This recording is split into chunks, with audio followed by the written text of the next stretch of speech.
ചില ആൺകപ്പളത്തിലൊക്കെ കായ പിടിക്കുമെന്ന് പറഞ്ഞു കേട്ടിട്ടുണ്ട്. പക്ഷേ ഇതിൽ ഒന്നും തന്നെ അങ്ങനെ ആയിട്ടില്ല. മുട്ട വരും, അത് വിരിയും, പിന്നെ ആ പൂവങ്ങ് കൊഴിഞ്ഞു പോകും, അങ്ങനെ തന്നെ ഒന്നും കായാകുന്നില്ല. പിന്നെ നിറയെ ഇതുപോലെ പൂക്കളുടെ കൊല ഉണ്ടാകുന്നതുകൊണ്ട് കായൊന്നും പിടിക്കുന്നില്ല കേട്ടോ. അപ്പോൾ ഇന്ന് നമുക്ക് ഈ ഏരിയ ഒന്ന് വൃത്തിയാക്കണം. ബോർഡർ ഗ്രാസ് നന്നായിട്ട് വളർന്നു, നല്ല തിക്കായിട്ടുണ്ട്. പക്ഷെ അതിൻ്റെ ഇടയ്ക്കൊക്കെ കുറേ പുല്ലുകളുണ്ട്. പിന്നെ അത് കട്ട് ചെയ്യേണ്ട സമയം കഴിഞ്ഞു. കട്ട് ചെയ്ത് വിട്ടാലല്ലേ അത് ഭംഗിയായിട്ട് നിൽക്കുകയുള്ളൂ.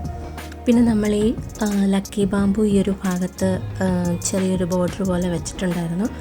അതവിടെ നിന്ന് എടുത്ത് മാറ്റേണ്ട ഒരു സിറ്റുവേഷൻ ആയിട്ടുണ്ട്. കാരണം പിള്ളേർ കളിക്കുമ്പം അതെല്ലാം മറിഞ്ഞ് പോകുന്നുണ്ട്. അപ്പോൾ ആ ഒരു ഭാഗത്ത് വേറെ എന്തെങ്കിലും വെക്കാം. കൂടുതലും ബോർഡർ ഗ്രാസാണ് നമ്മളിങ്ങനെ ബോർഡറാക്കി വെച്ചിരിക്കുന്നത്.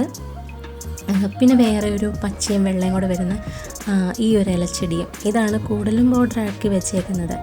അപ്പം അവിടെ ബോർഡർ ഗ്രാസ് ആയതുകൊണ്ട് തന്നെ നമുക്ക് ഈ ഒരു പ്ലാന്റിൻ്റെ കുറച്ച് ചെറിയ തണ്ടുകളൊക്കെ അവിടെ ഒന്ന് വെക്കാമെന്ന് വിചാരിച്ചിട്ടാണ് ഇന്ന് നമ്മുടെ ഐഡിയയിൽ ചെടികളൊക്കെ വെക്കുന്നതും അതിങ്ങനെ വളർന്ന് നന്നായിട്ട് നിൽക്കുന്നതൊക്കെ കാണുമ്പോൾ ഭയങ്കര സന്തോഷമല്ലേ. അങ്ങനെ ചെയ്യുന്നവർക്ക് ആ ഒരു ഫീലിങ്സ് മനസ്സിലാകും. ഗാർഡൻ വലുതോ ചെറുതോ എന്നൊന്നും അങ്ങനെയല്ല, നമ്മൾ നമ്മുടെ ഇഷ്ടത്തിന് വെച്ചിട്ട് അതിങ്ങനെ നന്നായിട്ട് നിൽക്കുന്ന കാണുമ്പം അത് കാണുമ്പോൾ ഉള്ള ഒരു പോസിറ്റീവ് എനർജി ഭയങ്കര വലുതാട്ടോ. ഒരു മാസം മുന്നെയാണ് നമ്മൾ ബൊഗൈൻവില്ല കട്ട് ചെയ്ത് വിട്ടത്. നിറച്ചും ഇലയൊക്കെ ആയിട്ടുണ്ട് കേട്ടോ. പൂവൊന്നും ആയിട്ടില്ല. കാനവാഴയിലും ഒരു മുട്ടായിട്ടുണ്ട്. ഇതിൻ്റെ തന്നെ നമുക്ക് ഇത് റെഡാണ്, യെല്ലോയും ഉണ്ടായിരുന്നു. യെല്ലോ ഇപ്പം അത് പോയെന്ന് തോന്നുന്നു കേട്ടോ. കൂടുതലും റെഡ് തന്നെയാണ് ഉണ്ടാകുന്നത്. പുല്ലൊക്കെ പറിച്ച് ആ ഭാഗം ഒന്ന് ക്ലീൻ ചെയ്ത് ആ വൈറ്റ് ഇല വരുന്ന അതൊരു ബോർഡറാക്കി കൊടുത്തിട്ടുണ്ട്. പിന്നെ ബോർഡർ ഗ്രാസ് എല്ലാം കട്ട് ചെയ്തു.